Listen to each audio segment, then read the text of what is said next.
I am Teresa Ghilarducci at the Schwartz Center for Economic Policy Analysis. Just thought of this a couple of weeks ago. It was building up with conversations we had with all sorts of economists and reading the newspaper and all sorts of people who live in this country who felt that we needed to step back and actually assess the Obama plan, the Congress's plan, to help us out of this economic recovery. So the sense of this conversation is reflected in the title. Is it time for a mid-course correction in mainly fiscal policy and in bank regulation?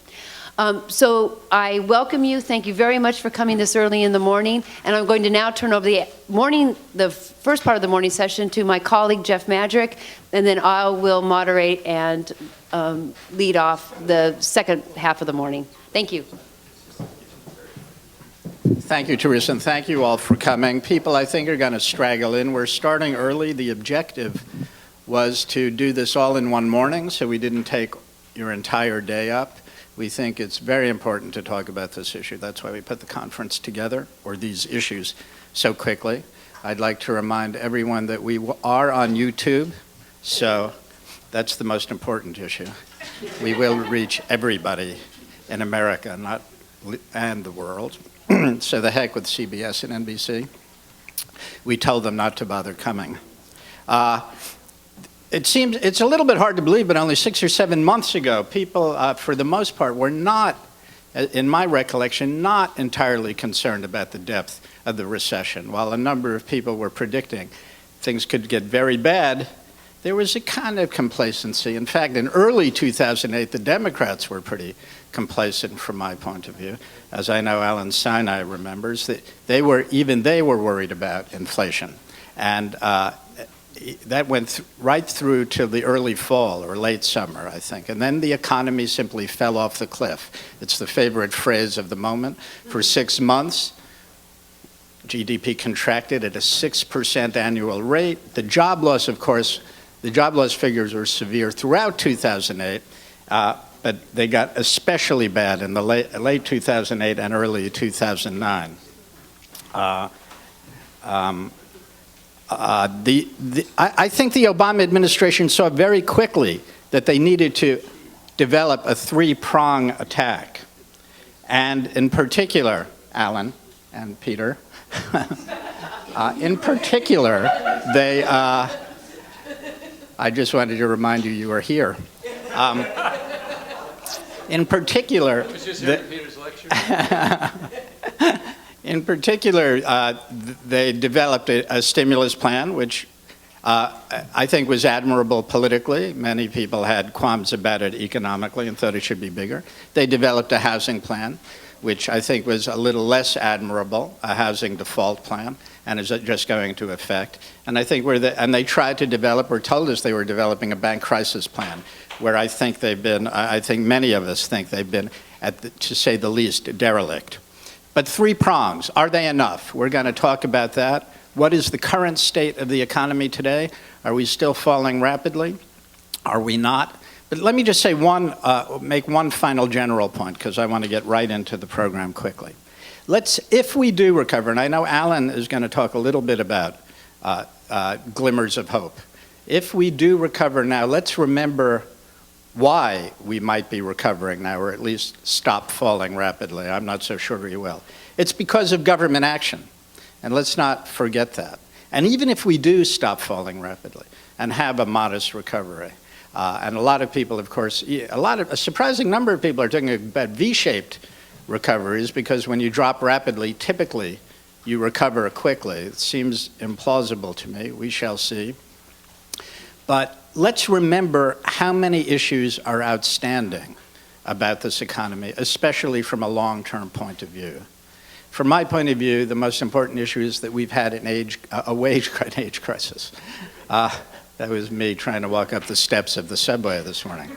We had a wage crisis for a long, long time. Males in particular have seen males in particular have seen wages stagnate or decline over a 30-year period, a remarkable event in economic history, especially as healthcare costs and education costs rise so rapidly. And it's not owning a flat screen TV set that places you in the middle class anymore. It's getting a decent education and decent health care and housing that you don't lose. But that's not all. We've neglected pre-K remarkably in a nation that had the first major free primary education system by 1850, or at least comparable to the Prussians. High schools in the late 1800s and early 1900s. College subsidies. We've ignored pre-K entirely. Infrastructure and energy, you've heard it till it's coming out of your ears. You should hear more about it. And remember, it's only become a major issue in the last 6 to 9 months. Even the Democrats, led by one of the senior members of the economic team of the Obama administration, were hesitant to talk about infrastructure as late as 2008, early 2008. And that list goes on. So we have a very long way to go. We have quite a to-do list in America. I am not going to talk anymore about these issues because we have quite an extraordinary list of people to talk to today, and I think guests will keep straggling in as the morning moves on. To remind you, we're going to let me go down the list. Alex Field, a specialist in the New Deal, and Peter Temin, one of our most distinguished economic historians, are going to talk in the next panel after Alan about lessons from history and apply it to the current situation. Leo Hindry, a major mogul who is nevertheless sensitive to these issues, will be giving us the keynote talk. And then we're going to move on about the mid-course correction and have one panel on financial issues with Bill Black, who is becoming one of the stars of stage and screen on this issue in America. Duncan Foley, who's been a longtime star at the New School. And on labor, the famous and occasionally infamous Richard Freeman from Harvard. And is Bill Rogers here? He will be here soon, from Rutgers, who I recently saw setting them straight on Meet the Press. Let me get right to Alan Sinai. Alan's going to talk to us. Alan's one of the foremost forecasters in America. I've known Alan far longer than either he or I will admit to. He was, some of you may remember, Otto Eckstein's right-hand man at DRI, one of the first economic consulting firms, econometric consulting firms, I should say. Alan has been a leader in that area for a very long time and a prominent forecaster in America, and started his own firm, I guess it's 12 or 13 years ago now, Decision Economics. So we're fortunate to have him talk a little bit about the economy. He's going to make a presentation. I may ask a question or two, but if there's interest in the audience, and I think there will be, we'll throw it open. We'll go about a half hour, and then we'll move to our second panel immediately thereafter. Thank you, Alan. Yes, Jeff and I go back a long time, and anybody in this room who I know probably goes back a long time as well, Peter. We're not going to tell you how long. But you know what? It's not the geeks and the nerds that run the country. It's older Americans now that run the country. And let's hope it keeps that way. Stays that way. Economic recovery is a time for mid-course correction. What I'm about to say is that a recovery is coming of sorts. I'll talk more about that. A mid-course correction on policy. If it doesn't come, we will get one, whether we need it or not. The U.S. and global economies are passing through the worst downturn since the 1930s in a true economic crisis. Part of the crisis has been what I call the financial factor in the business cycle, an endogenous part of every upturn and boom, often in the form of a financial crisis of sorts or financial bust, where you see huge declines in asset and financial instrument prices, always a credit crunch of some sort, a compromising of financial intermediation in one form or another, failure fallout for banks, corporations, and individuals, and a crunch and contraction in the balance sheets of households, businesses, and financial institutions that interacts with, feeds back to the real economy. It intensifies the economic downturn.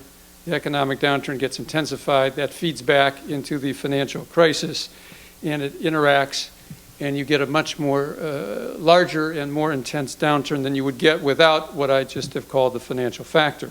This time, the boom in the U.S., and there were many of them, spawned other booms and bubbles. with a global dimension that was new. Then busts, which always follow booms, almost always follow booms, and the bursting of real estate, stock, credit, and debt price, quotes around price bubbles, that helped produce many down cycles in the real economy. There are simultaneous interactive cycles that go on in the economy, like in our bodies, in the physiological systems that exist. And that those down cycles in the real economy, US and global, then have produced the grim and stunning free falls in the data on the US and world economies that I'm about to recite. These have never been seen since the 1930s. The current state of play is grim, a grim reading of the here and now and the data. The US is through and in the longest, deepest, most severe downturn since the 1930s. Our current mark for some sort of recovery, quotes around the word recovery, it's not going to mean what it normally means, is October, November. We have to do this silly kind of thing, which is to pick the turning points in economic and financial cycles, because you have to have a place to work from for certain kinds of work. Now, we've been very lucky a lot of times having got these things in advance, which are documented third-party documentation, to actually forecast the turning points, ups and downs, which is awfully hard to do. It's the elusive challenge for those who do the kind of thing that I do. So our current mark is October, November. This time around, I am not telling people to be highly confident in that. I never do. But the degree of confidence in this, I'm going to explain why we are thinking this, is a very tough healing of the patient, some sort of healing to really figure out. That would make it 22 to 24 months in length. The average length of all post-World War II recessions is about 10 months, and 16 months each in 1973, 75, and in 81, 82, the previous longest downturns. This is also the deepest, most severe downturn. Real GDP peak to trough, we're marking it down almost 4%. Previous biggest downturn was a short, sharp recession in 1957-58. And the annual number for 2009 is kind of minus 3%, which is a lot worse than what the Fed and others are forecasting. We've had a housing bust, clearly a depression in housing. We've had a tremendous decline in the pace of consumer spending. We call it a seismic shift. Consumers now will spend a lot less on average, and they will save a lot more on average. This has been going on, believe it or not, now for 12 quarters. Started a long time ago, and we have seen an unusual decline in real consumer spending, really unusual, the last half of last year, down 3 to 5%, which reverberated all through the US economy and the world, because consumption spending has gotten to be, in real terms, 71% of real GDP. If it goes down big time, anybody who exports to us will have problems. And then all the ripple effects of consumers through the economy on capital spending and the like, multiplier accelerator effects, will ripple through in a very big way. And we just don't think consumer spending, the world has changed, and all the fundamentals around the consumer remain for us negative. The best that happens is consumer spending doesn't go down, it goes up, but its trend rate of growth going forward, we're thinking 1 to 2% a year. The historical trend rate for consumer spending in real terms over 45, 50 years, 3.5% a year. Half that trend rate of growth. Think what that means. And obviously, if we think that, we don't think the U.S. economy, once we get through this, will grow very much. We're also having a huge capital spending downturn. Looks like about 25% peak to trough, but the last couple of quarters have been the biggest decline in non-res construction ever seen peak to trough. And the jobs losses in non-farm payroll percent decline peak down to where we are now far exceeds any job losses that we've seen since the 1930s. A few examples, exports down as well. For the global economy, that's 47 countries that cover 93% of global output. Our mark, that's mark to market discussions which permeate my mind these days since we changed the fair value accounting, thank God. Peter may not agree with that, but we did change the fair value accounting. Gives the banks too much of an edge, right, Peter? They cheat anyway, so the ones in New York and Wall Street do, so they shouldn't do that. Anyway, minus 2.4% for 2009. The IMF says minus 1.3, the World Bank says about minus 1.5. The dividing line between expansion and decline is plus 2%. It's 47 countries, so you've got trend growth of all the emerging countries in that. That's an incredibly negative number. We don't have any records that show anything like that since 1970. We've never had a negative number for the aggregate we cover. That's a huge downturn. The Eurozone minus 4.5%, Japan minus 7.5%. That's an annual number for this year. UK minus 4%, Hong Kong minus 5.5%. Ireland minus 7%, Sweden minus 5%, and on. China plus 6%. We think China's passed through the low part of its growth decline. Positive number, we don't believe the number. Maybe it's 0, maybe it's minus 1, plus 3, but they're doing relatively well. Singapore numbers are just unbelievably negative.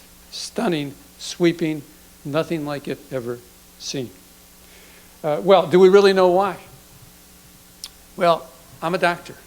Economies are, it's my patient. I've been around longer than I would care to admit, although this is a crowd of fairly advanced age, except for a couple of students here. So I might confess to how long I've been around. Been doing this work for well over 30 years, and the only person who's been doing this kind of thing longer is aged Alan Greenspan, who claims 60 years. And in my softer moments, I claim I've been doing it as long as Alan, but I wasn't born. I was born more than 60 years ago, so long time. Most of the illnesses you see as a doctor are minor. They go away. Many of them that look bad are self-healing. If you did nothing, they would go away. That's a lot of our business cycle. Then you see some difficulties and you get some medicine. That's the standard, cut interest rates, cut taxes, raise government spending. That's pretty easy. I carry that stuff in my medicine kit all the time, and I tried it out for policymakers. Nothing to it. That's nothing. That's not a problem at all. Then you see something you haven't quite seen in the community before. So you kind of got to think about it, ask an older colleague if they've seen that. And then it even can get worse. You've got to go back to the old books, the arcane books. I've been reading lately Irving Fisher's Prosperity and Depression. I've been reading Extraordinary Delusions and the Madness of Crowds. I read these books before reading them again. I've been reading Peter Temin's historical stuff on the 20s and the 30s.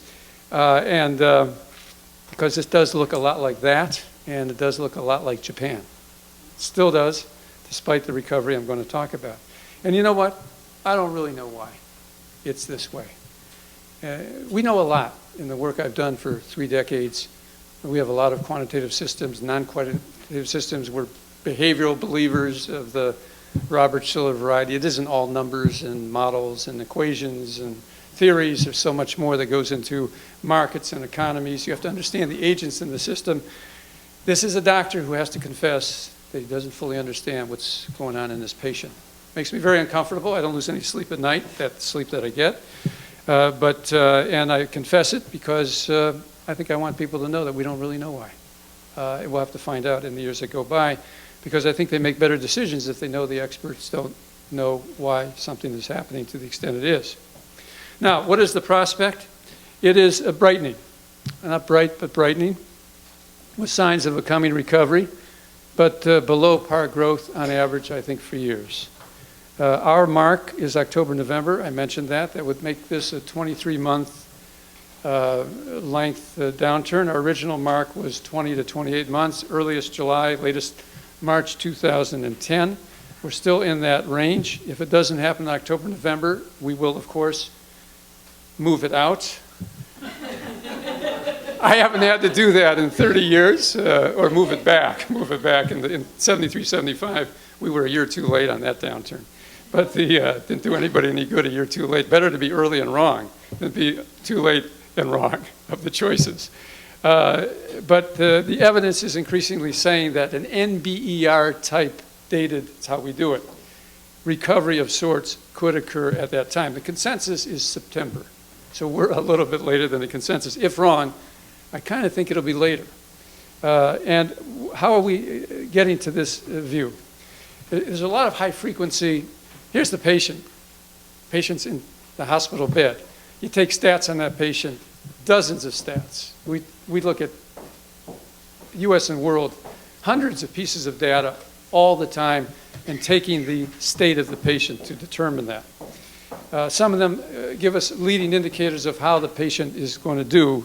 going forward. And some of those, particularly in housing, some of those on the consumer, some of those on the business sector, the purchasing manager surveys are showing and have empirical forward-looking content that are promising for some sort of recovery.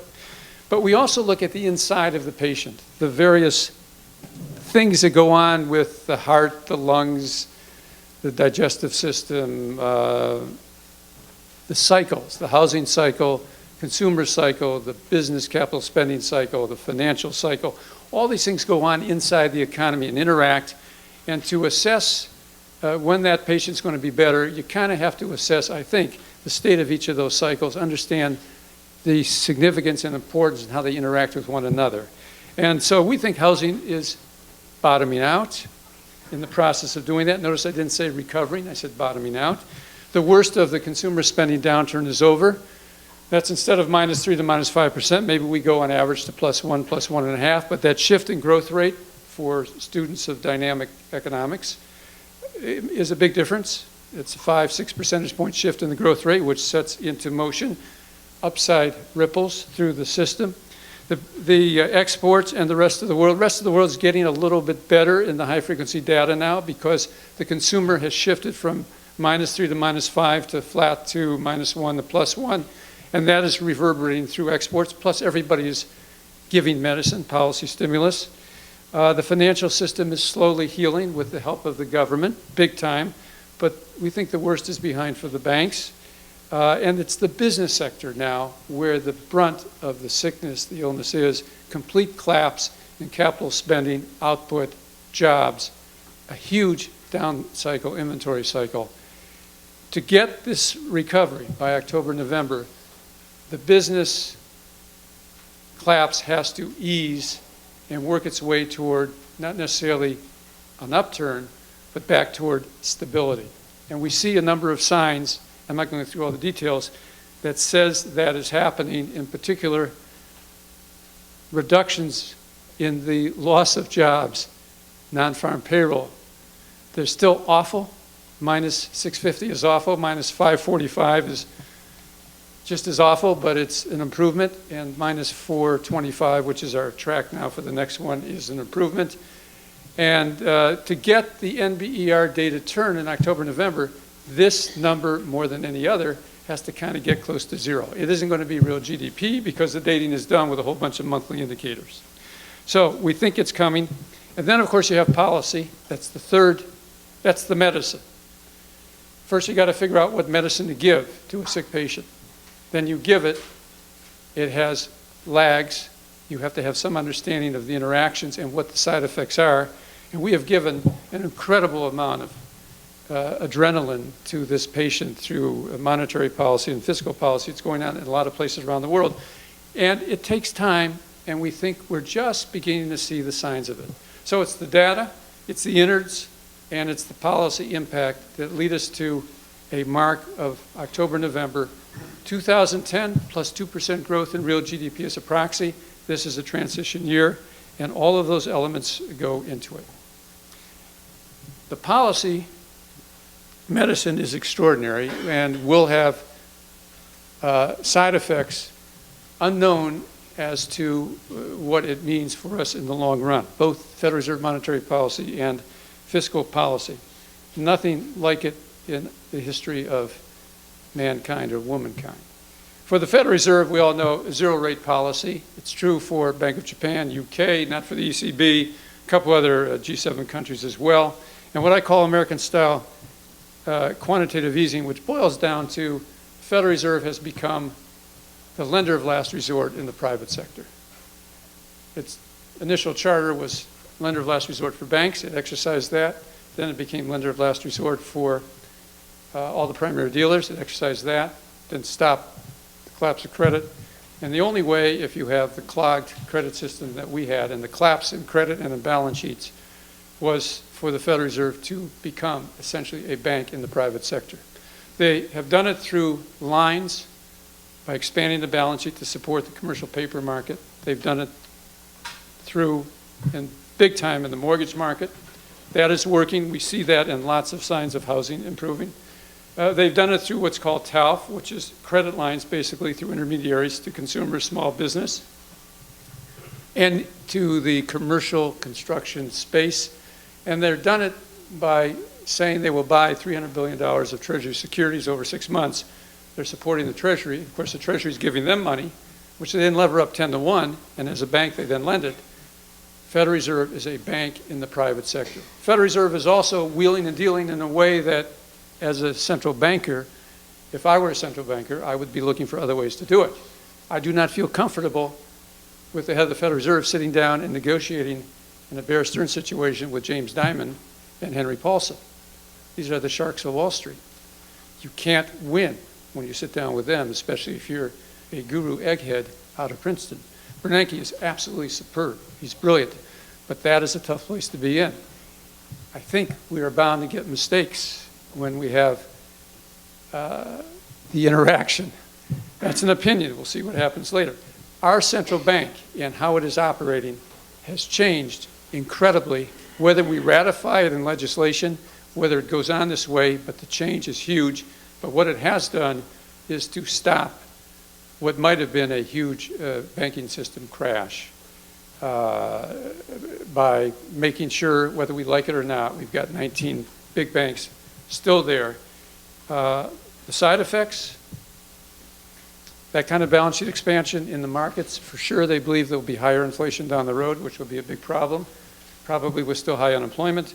And of course, the traditional role of an independent central bank, I think we now have to question. How independent is a central bank when the head of the central bank works hand in hand with the Treasury Secretary and indirectly the administration in the economy and tells people, both of them tell people what to do in the economy.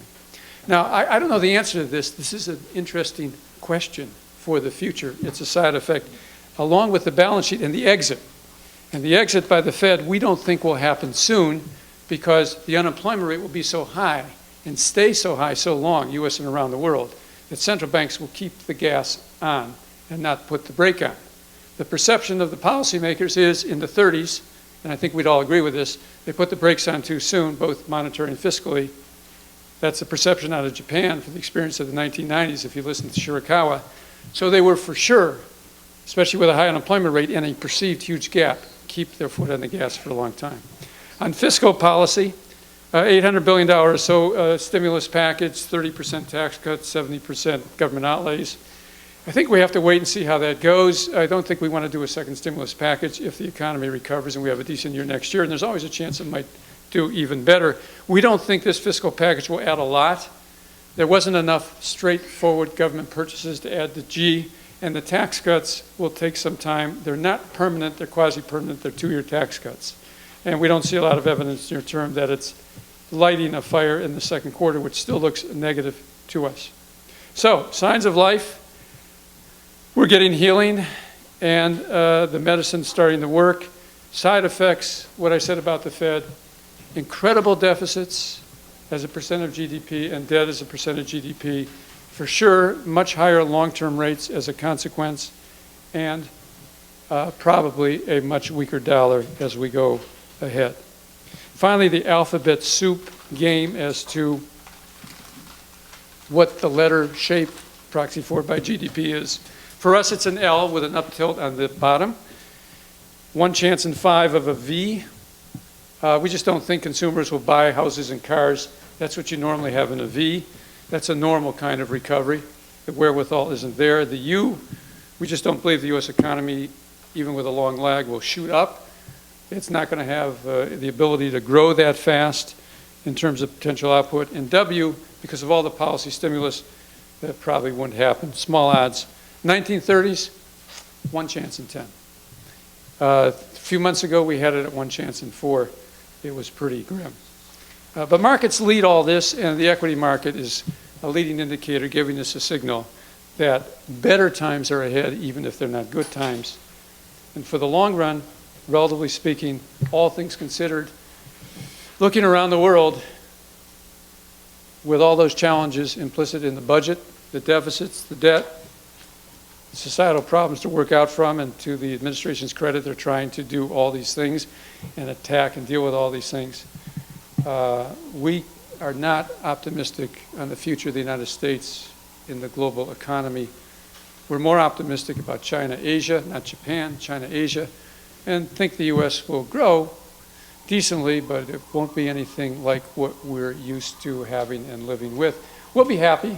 Standard of living will be okay, fine. We'll live off the wealth of the past like Japan has. But the kind of vibrancy of the 90s, in the 80s, parts of the 80s, and all the problems that came with that, the 90s were a golden decade. Unfortunately, at the moment, I hope things change. I'll do my best to help them change. We don't see that for the future of the United States. Alan, thank you very much. We have a little time for questions from the audience. Let me just kick it off quickly. Of course, I wanted to ask you what the odds are that this was, if we do hit a bottom here, is it a false bottom, given all the overhang? But let me go to my second question and then give other people a chance. Why are you worried about inflation with very high unemployment rate, probably low capacity utilization, slow growth in general? Why is there so much concern about inflation? And indeed, if the reason there is a slow recovery is because people are saving, not spending, that'll supply some capacity to absorb debt. There is no worry about inflation near term. We have deflation in the overall indices year over year. When we recover, you said inflation down the road for sure. If you step back from a global perspective and look at the United States and what it's doing, it looks uncomfortably like a banana republic. And they have had a history of inflation, long-term inflation, politically engendered and supported. And there are lots of signs that kind of thing is happening here, including the election we just had. Now, in part, I'm reporting to you what is an entrenched view of seasoned global financial market participants who have a global perspective, no matter where they live. And when I say banana republic, it's just to summarize it, I don't mean this critically, but look, we are a big debtor nation. We will reduce that debt at the household level, but the government level and the central bank is printing money like mad. If you ask Janet Yellen, she'll tell you we're printing money like mad. And they certainly know they're in the private sector as a bank. They feel they have no choice. The long-run consequences for countries that have done that, granted they have had, many of them, different political underpinnings than we have. We should be smart enough to get out of it before we get too much inflation. The trouble is inflation is an insidious thing, and it cooks in there. And here's your question. You may be right, but your question is perfect. The perception is we have a huge gap between potential and actual output. Potential output is a mushy, fictitious number. You can make it what you want. I don't think we're going to grow potential output very fast because the intermediation system has been crushed. And when we get through with this, the rules and regulations of our financial intermediation system will be different, and we will not be able to pump out funds for innovative stuff that goes on the way we used to. In addition, taxes will probably be a lot higher, looking ahead to finance some of the worthy, laudable goals of the administration. When a global investor looks at that, all that comes to their head is, you inflate your way out of a deficit and debt position. That's the rule of history. And so the perception, the view that inflation will rear its ugly head at some point becomes very entrenched, and it's an investor's perception, which may or may not happen. If it doesn't happen, they will change their mind. But what I just described and the seeds of that, plus a high unemployment rate, what will happen politically 2 years from now? How will a Democratic administration respond to a high unemployment rate? Odds are, it's tough love, but it's very supportive to workers. And I don't have any problem with that. 10% is way too high. I'd like to see 4%. That tends to engender inflation down the road. And so the markets will think that, and it is a risk that we just will have to watch. Okay, I think we have time for two quick questions. Robert, and then you, sir. I mean, comparing the U.S. to a banana republic ignores the fact that we do have the dollar in the role of international currency, and therefore we have the privilege of borrowing from the rest of the world in our own currency. And so that makes it a very different type of debtor. And if you think of the crisis like a 9-inning baseball game, let's say the 5th inning, right? Presumably the 7th, 8th, or 9th inning are about the dollar. Right? And about, I mean, our globalization comes back to us, right? And the question is whether we can, and I think that whether we're going to go into a deflationary direction or inflationary direction will have to do with how we resolve what will be the final stages of this crisis, presumably with just the international monetary system being under such stress that it will have to be reformed. Or it will break. It hasn't broken yet, obviously. The dollar is still safe haven currency. So do you have any idea? Yes, I have a very strong view on that. It's not a safe haven currency anymore. When you look ahead a year, 3 years, 5 years, 6 years, you have to think about what's going to be like 5 years from now. The safe haven currency would be the Chinese currency. They have $2 trillion in foreign exchange reserves. They're using it very wisely. They're controlling the currency now so it doesn't go up too high. None of us know how high it would go if they didn't control it. It'd go sky high. And if it went sky high, a lot of more countries would use it. Already they're letting countries use it. So it's seeping in. And you notice the rhetoric of the Chinese, third largest economy in the world, growing very fast. They overtook Germany. Look at the United States, $75 billion of still that in foreign exchange reserves. And the government's going to run the deficit 13% of GDP. Debt is going to go to over 100% of GDP. You're a global investor. You're a sovereign wealth fund. Do you want to put your money in treasuries? That's in dollars. And so with all due respect, the problem of the normal way of looking at things is we live with the models of the past. We take comfort in them, and we miss what I would submit is going on under our very feet. What happens to a guy like me who's in the world where all this stuff is going on, I have to sift out what's for real and what isn't for real. One of the things that's for real is global investors are shifting out of dollars. Lots of countries already have. And the safe haven bid the dollar got interrupted that process, and it still gets it because there's still no other place to go other than gold. But 5 years from now, looking ahead at the U.S., it's doubtful to me. Now, maybe it will change, but you know what I do in the meantime? I diversify out of dollars. It's not like Mexico, where all our friends in Mexico back in the early 90s took all their money out of Mexico. It's hard to do that if you're a dollar-based investor. But where I can, I diversify out of dollars. I don't want to get stuck totally in my own currency. Alan, let's try to get one quick question in, one lesson. Thank you. I'm sorry, I have a different view to this. Sure, that's good. Yeah, I was thinking this crisis that we are into now was more because of the government interfering. Because whenever the government is interfering, it is forcing its way into a quick recovery, not the country or the finance or the economy taking natural course. Maybe government now is helping the economy and bringing economy out, but I believe that it will put this in future economy will be more frequently into crisis, or maybe in future we have certain crises where the government wouldn't be able to help the economy out of crisis because the government is not letting the economy take its natural course the way the cycle goes, trough and sure. Alan, Self-healing. okay. Alan, you want to respond? Sure. I think you have company and a very fine academic, John Taylor, who's written a book about the role of government and what goes on. I didn't say that the policies were right. They did what they felt they had to do. I don't know what I would have done down there. I would have looked for lots of other alternatives. And the view I have on government policy generally is that it's too little, too late, doesn't do the job. And certainly on the fiscal side, the Paulson plan, Paulson-Bernanke plan, subsequently the picking up of that by the Obama administration is one of the most awful attempts to deal with a problem that I have ever seen hit this landscape. And now, the amazing thing is we survive it. It's like as kids, we survive our parents. Somehow we survive our parents. And as parents, we somehow survive our kids. But, the economy is very resilient. The private sector does a lot of its own regeneration.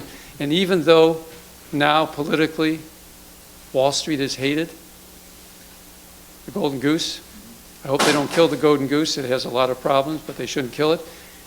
It is contributing to the healing process in the economy. So you're not disagreeing. What I tell our traders and investors about policy in Washington, always assume they get it wrong. You'll make more money that way than thinking that they might get it right. So, Alan, let me see if I understand this. Are you saying that we would have been better off doing nothing and the economy would have recovered on its own? Did I say that, Jeff? I think that's what this gentleman thinks you just said. So I want you to clarify what you just said. No, I don't think I said that. I don't think I said that. That's Okay. an issue for another conference. That's an issue for another Okay, conference. okay. Don't Alan. walk away with that conclusion. No, no. Alan, thank you very much. Okay.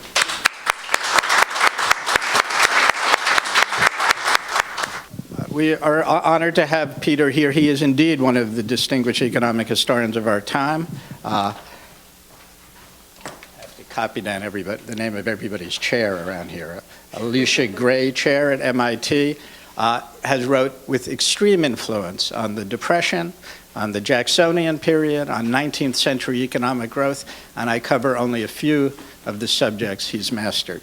Peter will talk about lessons from history and how they apply today, and a little bit about what he thinks we should be doing now. Thank you, Peter.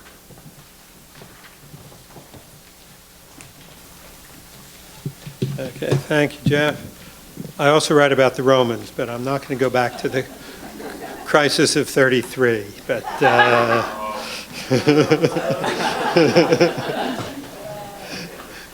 okay. Very briefly, what I want to do is try to give you a set of parallels and differences with the Great Depression. And I like to look at this to think about causes, think about the spread, and then think about the recovery. And of course, if we're in a recovery, as Alan says, we're only just approaching that beginning. So very quickly, let me say, and for each of these, for the cause, the spread, and the recovery, I'm going to first do then, which is the 1930s, or the interwar period, and then today. So let me start with the cause. Then the Great Depression came after the Great War. And so it comes from a lot of structural imbalances in the economy domestically and internationally, fall of empires, reparations, tensions, domestically a great boom, and of course we now know bubbles, and of course a pervasive view that there was a new economy. Now, the end of the Cold War, not as big as the Second World War, but still a big thing. For that, the fall of the USSR, imbalances coming from what Neil Ferguson calls chimerica, the imbalances in the international economy. We also had a post-war boom, the wonderful 90s that Alan described, and there very pervasively the talk of a new economy. Anytime you hear people writing in the newspapers about the new economy, get into cash. If not Chinese cash. Okay, the spread of the Great Depression. Then the Depression was spread by the gold standard, by the ideology of the gold standard, the view of the self-equilibrating economy for that. And with that, prices declined around the world. Now, the mirror of the gold standard is what goes by the name of the Washington Consensus, notion of free markets, privatization, the policies that you know from past generation in the U.S. Asset prices have declined around the world, as Alan has described. And one of the things that is interesting about this is the persistence of these conservative ideas. And basically, how do you recognize these ideas? It's not the particulars of the gold standard or the Washington Consensus, but these ideas are low taxes and low wages. That's the hallmark of this ideology, which has spread this. Okay, then recovery. Well, recovery, as we say, or as I always say, in the Great Depression, we had to wait 4 years to get a new administration with a new policy. Today, we only had to wait 4 months.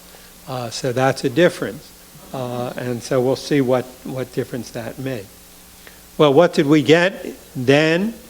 We got the New Deal, got still had continuing unemployment, and eventually we went into the war, which confuses the effects and doesn't let us see how well things went. But what we know in the 30s was very slow recapitalization of lenders, a lot of regulatory reform, which did give rise, and this is worth noting, that if we think about what will happen later, as you were talking about inflation, the reforms in the New Deal set up a period of post-war prosperity. Now, that's not quite accurate. The post-war prosperity came about in part because of the Depression and war and the long negative deviation from trend as a result of this, and then we had a long and sustained recovery. But what the New Deal made sure, or what the New Deal ensured, was that everyone shared in the recovery. And so things that I've called the Treaty of Detroit system, which came out of a private deal between GM and the UAW, because the government couldn't quite bring itself to implement all of the ideas that were mooted in the 30s, did ensure that wages would continue to go up and we would have a period of sustained growth with high wages. That, as you know, lasted for 50 years, but is not lasting now.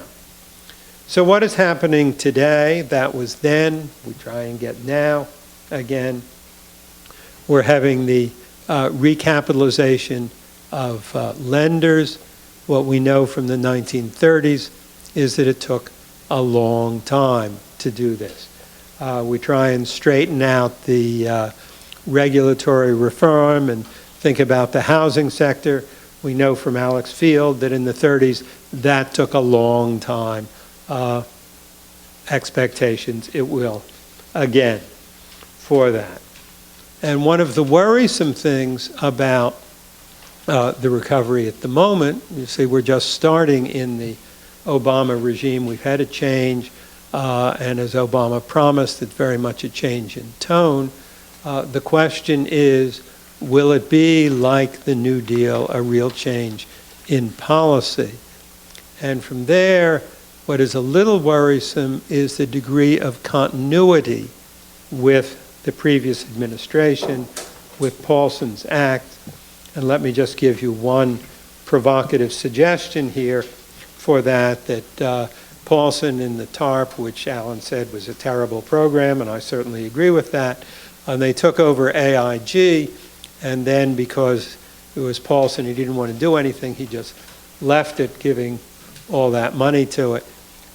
When the Obama administration came in, one thing they might have done to break would have been to reassert the influence. We only own 80% of AIG, but that should be enough to give us some influence, and have broken off the London unit, which had all of the derivatives for that. That would have been the initial bad bank, and then the rest of the company would have been relatively easy to reconstruct for that. They didn't do that, which is a little worrisome. Obama likes to go gradually, and the question is, how effective will that be?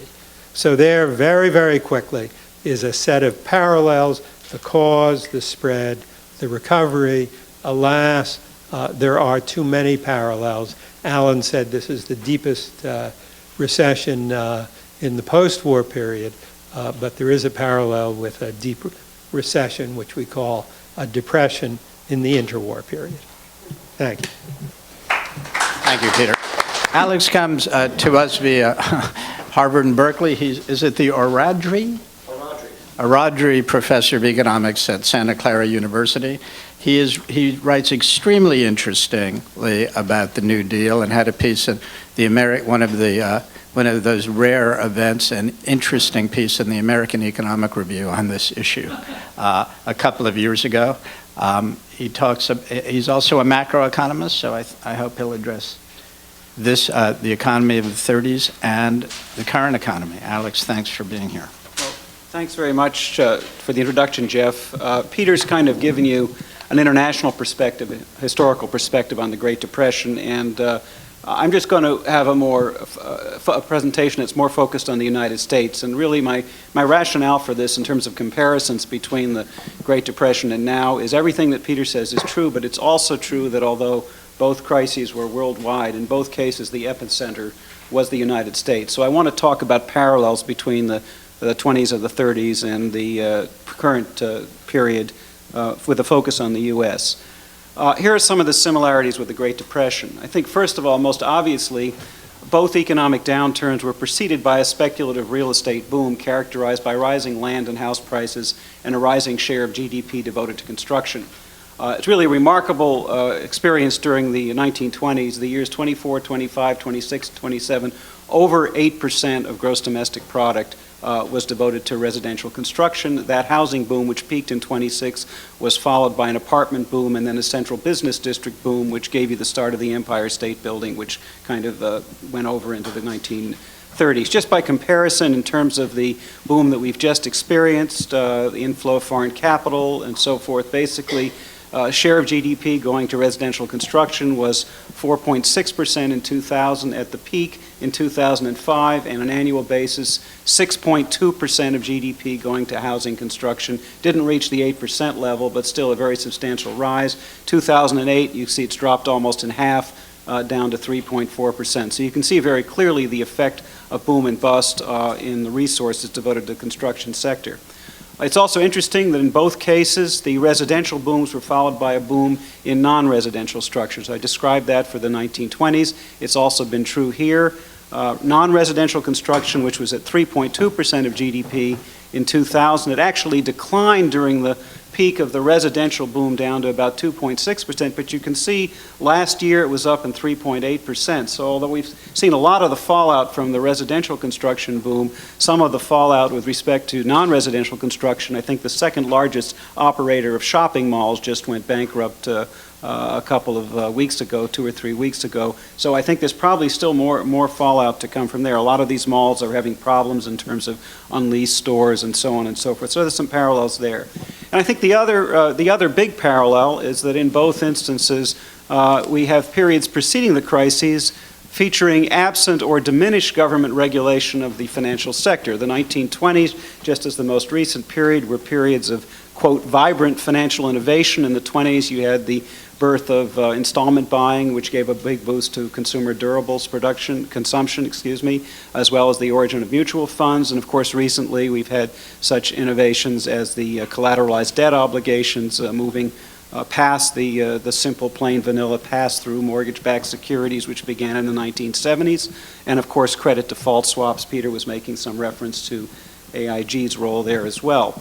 I think in both instances, from an ideological perspective, you have a more relaxed attitude of the government, but also particularly in the financial sector, a more relaxed attitude towards taking risky investments on the asset side of the balance sheet, and also a willingness to take higher leverage on the on the right-hand side of the balance sheet. And it's those combination of those twin strategies, buying more risky assets, and at the same time increasing your debt to equity ratio. That's the engine that was a money machine that drove the share of GDP in the financial sector so high, and as I think laid the foundation for many of the problems we have today. Philip and Reshev have documented the fact that in the 20s, as well as starting in the 1980s, the size of the financial sector and the relative remuneration, as well as the skill levels in the financial sector, went up very dramatically, and that's in contrast with the period immediately after the war when banking was a lot more boring. Okay. And the bust part of the financial sector, I think, as Alan has already said, has been characterized by significant disruptions, often frightening disruptions in credit markets, many bankruptcies or near bankruptcies of financial institutions. Certainly in the 30s, thousands of banks failed, and of course we've seen big declines in the price of equities. Now in the 30s, between 29 and 32, the Dow Jones Industrial Average lost 89% of its value. You see very high stock market volatility in the early 30s just as recently. It's always struck me as really quite dramatic. If you look back over the 20th century, most of the largest one-day price increases in the stock market took place between 1929 and 1933 as the index lost a total of almost 90% of its value. Now, of course, in both cases during the upswing, household and firms borrowed, lent, and spent with abandon. Alan mentioned the remarkable proportion of GDP represented by consumption, above 71%. I think most of us agree that that's not sustainable. We're going to go back to a different kind of equilibrium with higher saving in this country and perhaps less saving in China and some of the other parts of the world.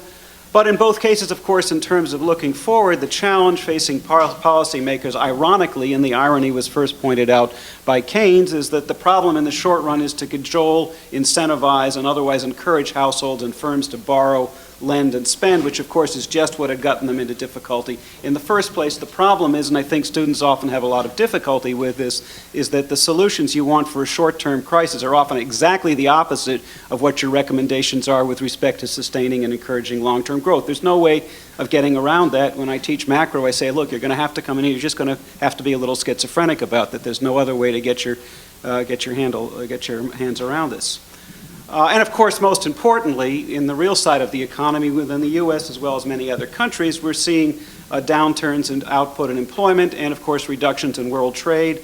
A key feature of the 1930s, there was an article in the Wall Street Journal about this huge fleet of ships anchored, I think, not too far from Singapore or whatever, because collapse of world trade. It's also true the declines in 2009 simply don't approach in percentage terms those experienced 8 decades ago. It's important to keep that in proportion in terms of we're talking about 9-10% unemployment versus a peak of 25% unemployment. Okay, let me talk a little bit about what some of the effects on productivity were. In each instance, while the upswing of the financial sector financial cycle supercharged the accumulation of physical capital, particularly structures, its aftermath retarded it. The upswing of the financial cycle thereby laid the groundwork for a subsequent contraction in physical accumulation, which, amplified by multiplier effects and only partially counteracted by fiscal and monetary policy, contribute in both cases to the decline in aggregate demand that induced recession. Again, Alan had mentioned the fall in both autonomous consumption and investment spending, which has been the approximate cause of what we're dealing with. Now, on the productivity side, the consequence are short-run adverse effects on both labor productivity and total factor productivity. It's really quite remarkable. In some of my most recent work, I find that between 1890 and 2004, a 1 percentage point increase in the unemployment rate will reduce the growth rate of TFP by 0.9%. It's a remarkable constant, and it's a constant across the 20th century, in spite of the fact that the trend growth rate of total factor productivity is quite different in different periods. Now that means, in terms of the predictable adverse consequences of going into recession, if you look at 29 to 33, you've got about a 30% drop in output. From a growth accounting perspective, a full 12 percentage points of that reflects the decline in total factor productivity. So what are the prospects now with respect to productivity growth, both in the short and the long run? Well, I think first of all it has to be noted that the IT productivity boom, which ran from about 1995 through 2005, has pretty much spent itself. During that period, we saw TFP, total factor productivity, growth in the private non-farm economy growing at about 1.5% per year. But in the last 2 years for which we have data, that's 05 through 07, we're seeing very anemic TFP growth, 0.36% per year. So I'm saying even before we had the downturn, the IT boom is kind of spent itself, and this is before we've really experienced any of, I think, the predictable adverse effects on productivity of the recession. So I think the prediction, I'm pretty confident in this prediction that over the next few years, and how long that will be will depend in part on how long the recession is and how effective our response has been, productivity advance will almost certainly be weak or possibly even negative, as it was very strongly between 1929 and 1933. Now, what about the longer run effects on productivity? Jeff mentioned my 2003 article in the AER, in which I point out a couple of things. Number one, of course, we know that the period 29 to 41 was the most prolonged period in U.S. economic history in which output remained substantially below potential, but it was also, according to my calculations, the most technologically progressive of any comparable period in U.S. economic history. If you just look at the private non-farm economy and you just go straight to Kendrick, who's kind of the Bible, the starting point for most productivity analysis for the 20th century, you're going to see 2.3% per year. I make a cyclical correction given that 1941 was you still had 9.9% unemployment versus 3.2% in 1929. If you make that cyclical correction, you're up at 2.78%. And that's a TFP growth rate that's darn close to the so-called long-run speed limit for the economy as a whole, and that's just TFP growth. Now compare that, for example, in terms of TFP growth in the golden age, 48 to 73. That's certainly quite respectable, but it's under 2%, and I already gave you the numbers for the IT boom, which I think was much more narrowly focused. That's about 1.5%, just to try to put that in perspective. Now, since the Depression experienced such pronounced productivity boosts, I think a question a lot of people are asking is, could we expect a boost to longer run growth as a direct consequence of our current recession? And actually, along with Bob Gordon, there's actually a reference to my work in this week's Economist on this very question. And I think the answer to that question I'm going to give is going to be nuanced. And I think it's best approached by thinking of TFP growth across the 30s as resulting from the confluence of three tributaries. One was the continuing high rate of TFP growth within manufacturing, which was the result of a maturing of a privately funded research and development system. You had very high TFP growth in manufacturing in the 20s, the result of shift over from shafts to wires in terms of the electrification of the manufacturing sector. And the second factor, I think, is spillovers from the build-out of the surface road network. If you look at the numbers in terms of street and highway construction, you'd never know there was a Great Depression, and that had, I think, very significant positive effects on TFP and railroads and retail distribution and in transportation. And then the third effect, which I'm going to call the adversity hysteresis effect, if you like, is the idea that crisis can lead to new and innovative solutions with persistent effects.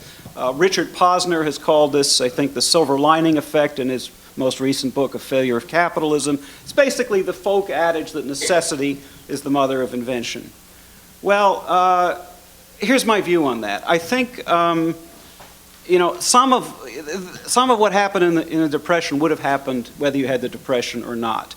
As far as the R&D spending, I think certain scientific and technological opportunities, perhaps an unusually high number of them, were ripe for development in the 30s. They would have been pursued at about the same rate. Carruthers would have done nylon and so on, even in circumstances of full employment. And as far as the build-out of the surface road network, the fact was that by 29 you had over 4 million vehicles produced. The stock of cars and trucks had vastly overrun the capacities of the surface infrastructure. Politically, there was a large coalition in favor of street and highway construction. They'd hammered out by 1927 the location of the national route system, and I think they would have gone ahead and built it at about the same rate, irrespective of whether you had the Depression. So it's really that third effect, the kick in the rear, if you like, of unemployment and financial meltdown that's most relevant in terms of a possible causal association between depression and productivity advance. Now, can we be optimistic? Well, I mean, again, we have the old folk adage, what doesn't kill you makes you stronger. The problem is that sometimes it kills you. And so adversity does make some people work harder, take more risks, but it causes others to withdraw from the labor force into depression, alcoholism, and we know that those statistics of social anomie, those aggregate numbers always go up during depression. Both income and substitution effects operate in terms of the effect on labor supply. So I don't have a particularly strong reason to be optimistic purely on a priori grounds. But I want to leave on a little bit of an optimistic note, and I want to talk just very briefly about railroads, who are kind of, if you like, in my view, the poster child for the silver lining effect. They were still a very big part of the economy back in the 30s. And by the end of the 30s, you had railroads responsible for over a third of the first track mileage in the country were basically bankrupt. They were in receivership. On the input side, as a result of the rationalization that took place under these conditions, they retired a lot of track. They cut their rolling stock, locomotives, freight cars, passenger cars by about a third. Employees fell by about a third, and yet in 1941, they produced more revenue freight ton miles and almost as many passenger miles as in 1929. And in fact, the railroads were in far better shape going into the Second World War and acquitted themselves in a much better, superior fashion than they had during the first. So I mean, this is just a throwaway line, but does this mean possibly some hope for General Motors and Chrysler? I'll leave that as a question mark. The road ahead, okay. Fiscal and monetary response during the Depression was too small to bring us out of the Depression. Although the retardation of equipment accumulation was transitory, it was not so for structures. Peter mentioned my work on the hangover of the 20s housing boom in terms of preventing the revival of construction. The abandonment of gold did bring some modest reflation. Certainly this isn't something that Barry, Eichengreen, and Peter have emphasized. And I also want to stress that the recovery from 1933 to 37 was extraordinarily rapid, even though it did not fully close the output gap. And again, just some numbers here. You can see the three components of gross private domestic investment here. You see in the 20s, those are all running at about the same level, $5 or $6 billion a year in billions of 1929 dollars. You can see also that equipment and software basically recovers by the time of the First World War and the Depression, but for reasons particular to the two sectors, in the case of housing construction, a huge overhang of legal and construction detritus that made it difficult to restart housing construction. You don't see the recovery in residential housing, and you don't see the recovery in non-residential structures either, in part because of overbuilding. Let me also make another point about capital income during the Depression. I mean, there's a lot of, people have certainly emphasized the numbers on employment and GDP growth, but I just want to make the point that although it's true that many wealthy Americans disliked Roosevelt, perhaps even hated him, it didn't stop him from making money during the presidency. And the data show that with one important exception, recipients of capital income did terribly. They did terribly under Hoover. The one exception was bondholders. The real value of net interest payments went up almost 22% between 1929 and 32. Sure, some firms defaulted, but you had deflation, so the real value of debt repayment was greater. But for all other types of capital income, particularly proprietors' income and corporate profits, Hoover's administration was an absolute disaster. Proprietors' incomes fell 56% in real terms. Corporate profits fell more than 100%. They were negative in 1932 and 33. So the point I'm making is that Hoover's presidency, it wasn't great for employee compensation, particularly if you lost your job, but in a relative sense, it was much worse for recipients of capital income. Capital income during the Depression, proprietors' income and corporate profits recovered sharply after 1933 and surpassed their 1929 levels by 1940. By 1937, the Dow Jones Industrial Index was almost 5 times the level of its 1932 trough, reflecting the sharp upswing in corporate profits and more optimistic expectations about the future. It did drop then between 37 and the end of the war, to be sure. It's also true that bondholders didn't do as well under Roosevelt as under Hoover, but their losses were trivial compared to the huge increases in other types of capital income. And then the one bleak spot across both administrations was rental income of persons, which reflects the continuing weakness in housing. And so those are just the actual numbers there. Just a couple more minutes, Jeff? Sure. Okay. You can see there the big drop. Top is proprietors' income, big drop in proprietors' income, and then how rapidly it rises after 1933.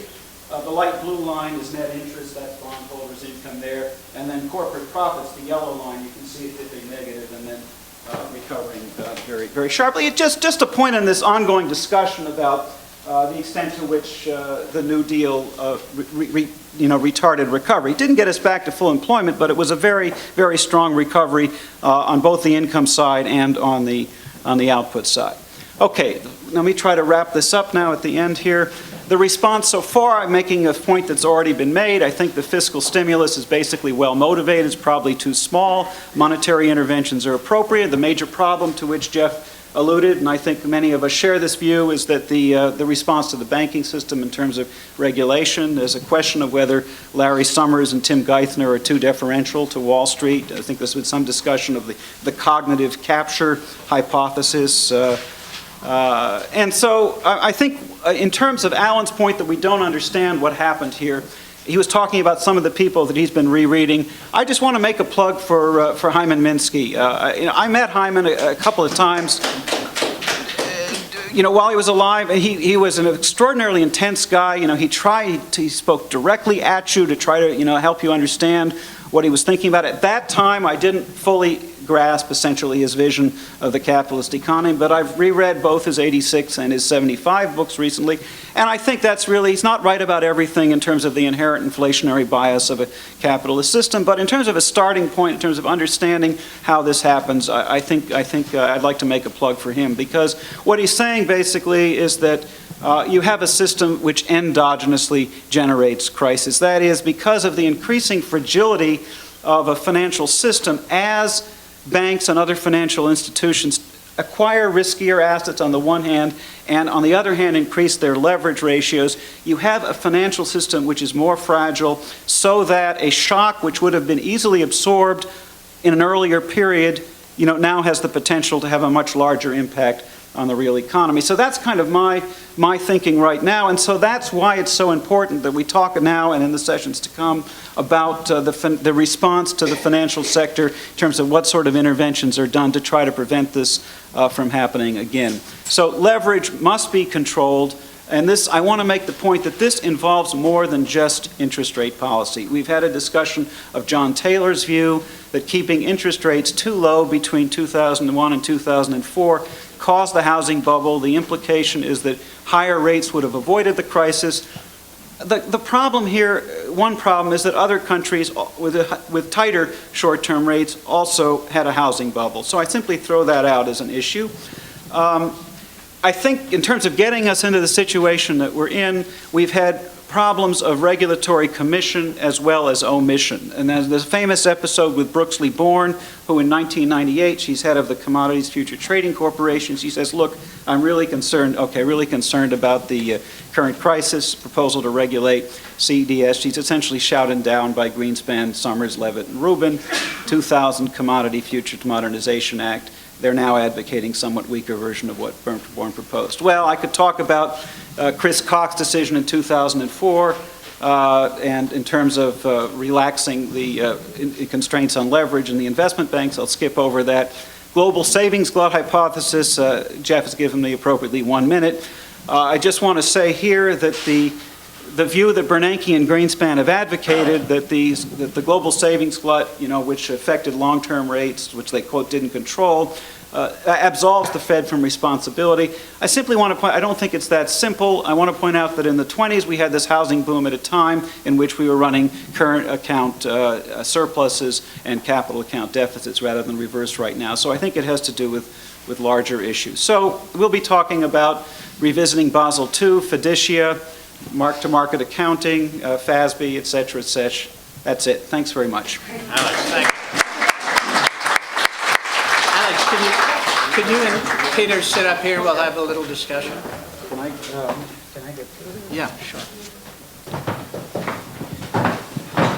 I want to throw it open to the audience, but Peter, let me ask you a little bit about how optimistic you are that we could be bottoming out. In particular, you've written about the credit system and the Great Depression, and you said earlier that it took a long time to resolve that problem. Is it possible we are resolving this problem that quickly and we can begin to look forward to economic recovery? In addition to what Alex had to say, and you mentioned about the housing overhang of the 1920s versus the housing overhang today. Yeah, well, forecasting is Alan Sinai's job, not mine. So you should take what I say with a grain of salt. What the lesson shows in finance is exactly what Alex showed in housing, is that when you have a crash, it takes a long time to pull this back. And the single fact to remember, to understand that, is that the banking system, which is the focus of current reform and reconstruction efforts, as well as in the 1930s, the banking system only does about a third of the lending in the economy.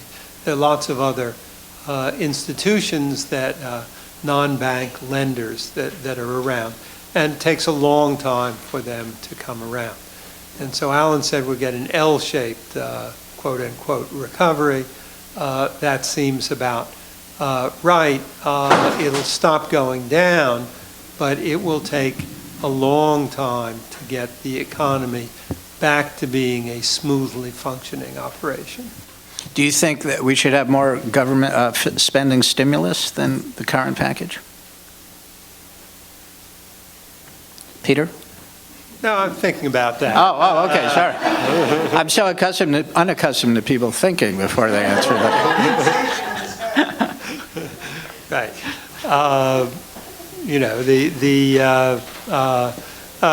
Sure, why not? I don't have to do that. It's very hard, as the administration is discovering, to actually get the spending out there. If we really believe that this is an L-shaped prospect ahead of us, then yes, we should have long-term spending going along.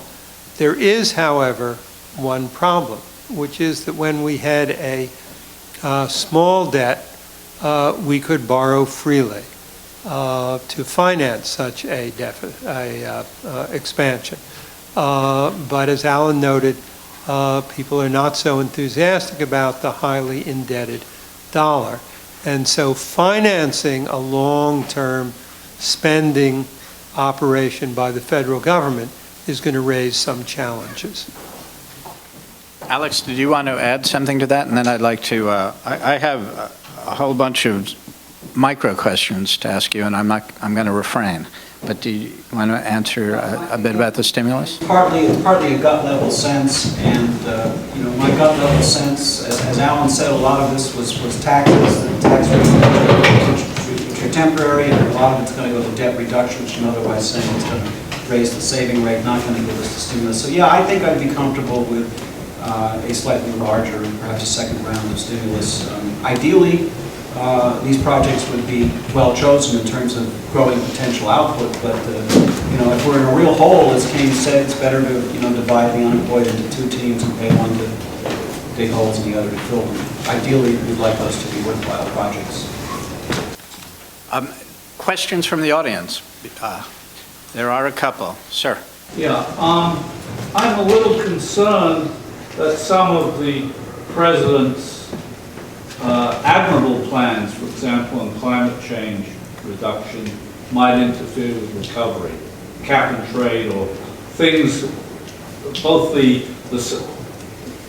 substance of the proposals and the kind of discussion might hurt the animal spirits of investors, not financial investors, people who purchase equipment and structures. Peter, do you want to try the environment question? Oh, you give me the easy ones. Yes, there's a risk of that. But what the government can do is be clear. So the standards that they're talking about for automobiles is going to be phased in so that people would make business plans to do that. The import of Alan Sinai's remarks was that we're not going back to the immediate past. We're going someplace else. And so if we replace the last boom by another boom, that gives us a short-term benefit, but it doesn't set up a long-term any kind of stability. And so there's got to be there have to be extensive reallocation of resources to fix the international balance, as I think we've all talked about, and changing business plans is a part of that. Now, Somebody, yes. Yeah, comparing with the Great Depression. You know, when they found out that Secretary of the Treasury Wooden was part of a sweetheart deal with Morgan Bank, they squeezed him out of office. It was like a big stink, a preferred treatment. Everybody's a sweetheart now. Everybody's insulated themselves and protected themselves on the looting that's going on. They got their battery of lawyers, they got their accounts in Switzerland, they got their offshore accounts. They've learned their lesson, you know, from the past and how that money will be controlled, and even when it's going out, now you can be a tax cheat, you can still be the Secretary of the Treasury, whereas a couple of other guys get thrown out. In other words, there's a different morality situation going on. But I'll admit, when the upturn did come, the looting was going strong, and you need Harry Truman in the Senate to sort of cut down all this looting during war profiteers and war managing. But now we have a bad situation, and my claim is that the looting is there now. It wasn't there during the Depression because what was there to loot? Number one, you couldn't get away with it. Everybody wasn't so insulated and protected in terms of, you know, sucking out what resources we have in the system. Not to mention the entitlement reality now, which in a certain sense is a looting of a system, you know, for future circumstances, and not even to mention Social Security. So I think that's a real difference, but it's a negative difference. Yeah, I think that's an interesting point. Alex, would you like to respond to that? Maybe Richard Freeman would like to respond to that, because I know it's an interest of his. He's in the audience. You know, I think at a certain point at which your capacity for outrage just gets dulled. I mean, because you can't focus on trying to think systematically about these matters. If you think, for example, about what was going on with respect to AIG. I just saw, by the way, Liddy on 60 Minutes on Sunday, who said what he is trying to, you know, shut down that London branch, although I think only 2 people who were in that organization are no longer with AIG. But I mean, there's so much that went on, and in a sense, so much that's continuing to go on that is absolutely scandalous. These credit default swaps, it was scandalous. Essentially, these guys were selling insurance without providing the insurance, and because they were technically not insurance contracts, they were not subject to state regulation, which otherwise would, you can't go into insurance business without being regulated because it's too open to scamming people. These are small probability events, and so anyway, yeah, I agree that there's an enormous amount to be outraged about, but if you let that overwhelm you, you can't kind of engage in more systematic thinking about how we go forward. That's kind of where I go down on it.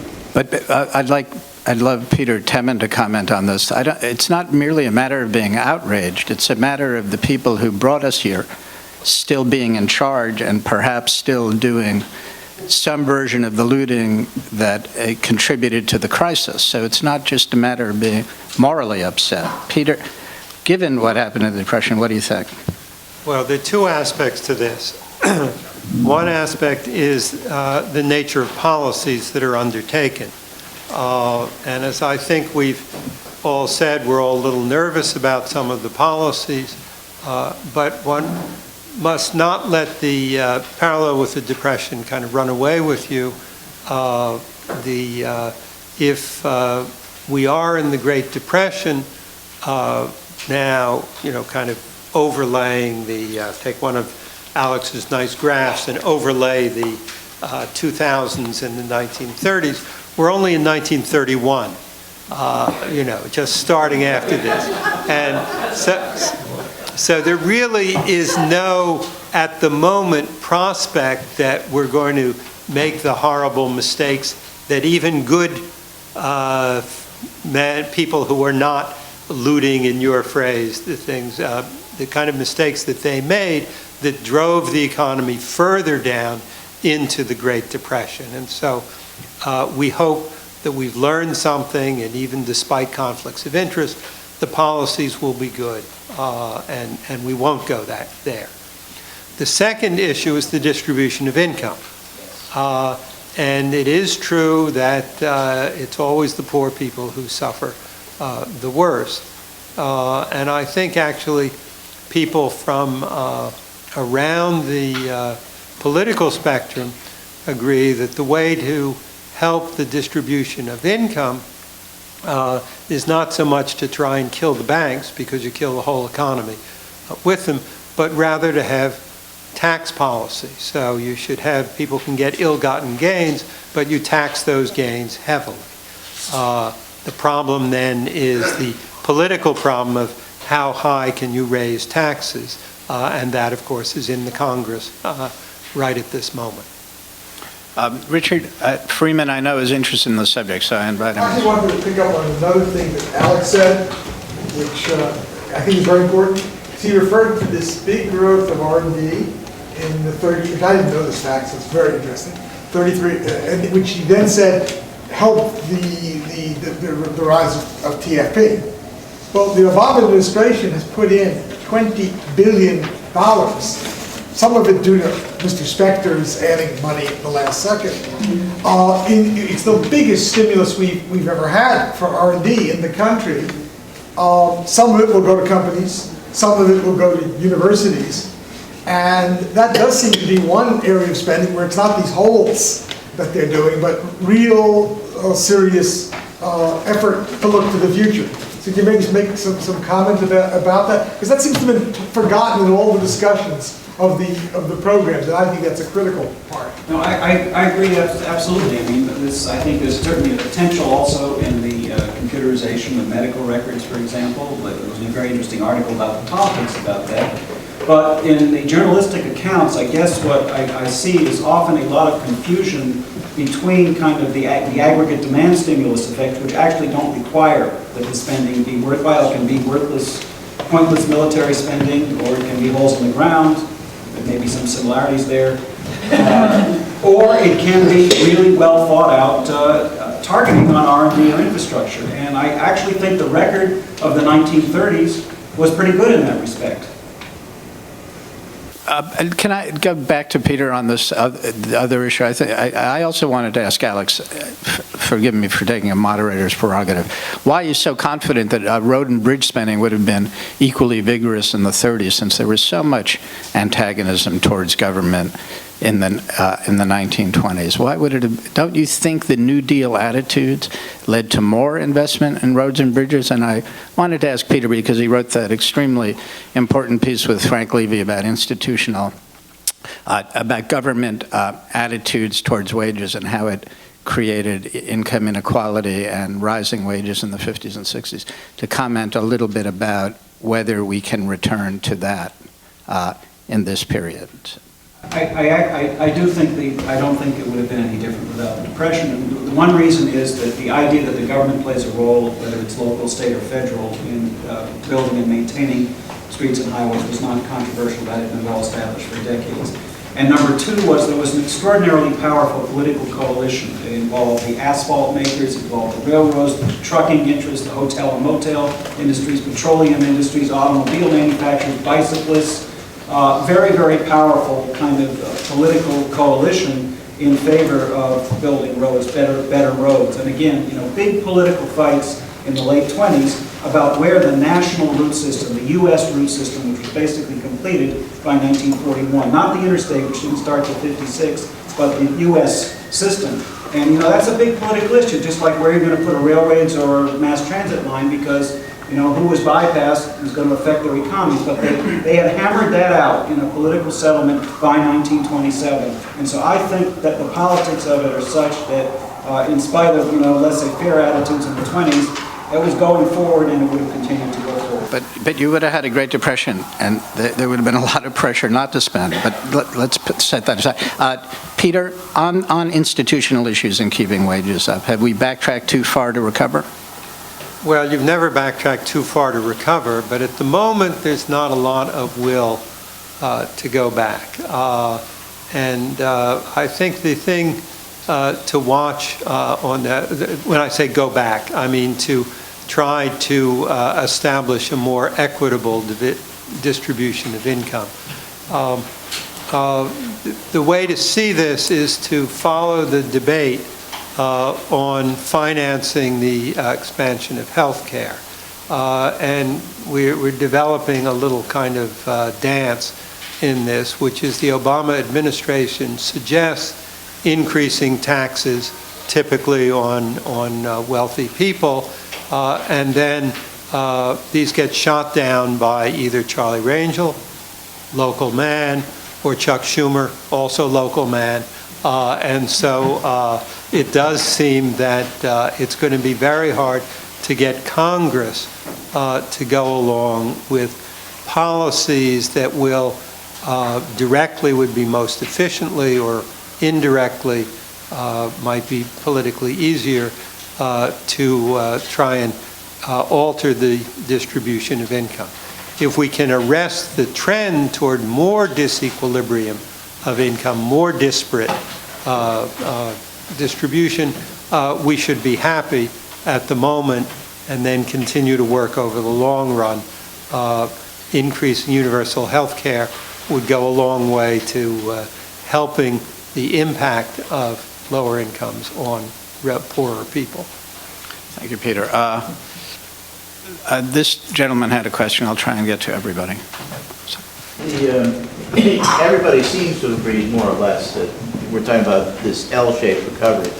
But it seems to me that that has implications for policy beyond immediate economic policy. But if you talk about the impact on that in terms of levels of unemployment, in terms of impact on pensioners and retirement systems, and how an economy is going to recover, it seems to me that there's implications for the necessity for increasing the social wage mechanism, increasing our sense of what entitlements are, at a time in which the debate is still about trying to check that spending.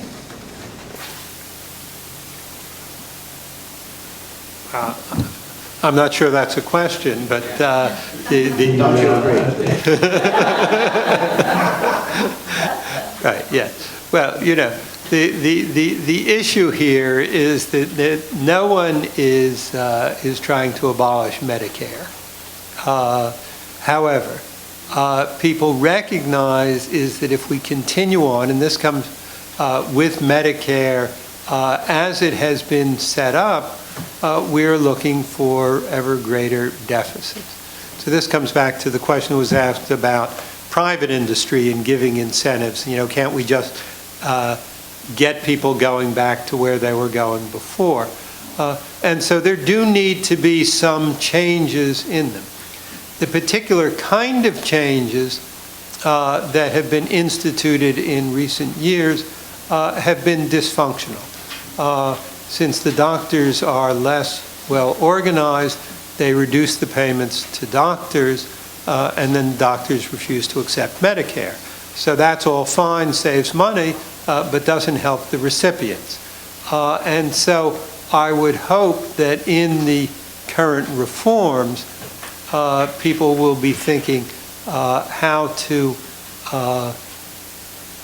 redo the social network system so that it works, so that they decide, no, it can't provide all benefits to all people, but here are a set of benefits that it can provide to almost all people. We have 3 minutes. I want to just round up 3 quick questions. Oh, you didn't, very quickly, and we'll ask. As quickly as I can, but you mentioned taxing away the high incomes of financial people, but the fact you answered yourself, in a sense, by talking about the people, the local people who are fighting changes in tax code and financial regulations and so on, and their high incomes permit them to inhibit changes that damage them and create other things, lagging minimum wages, fighting unions, and the like, globalization without compensation to the losers and the like. So inequality, I really mean it as a question, but inequality seems to create a certain dynamic that continues itself. Okay, I think that's clear. Anwar and Lucy, and that's it. We'll respond to that. I want to raise an issue about the parallel with Japan and an implication for mobility of businesses abroad to lower wages. Both of these things are sort of hanging over our head in terms of the recovery.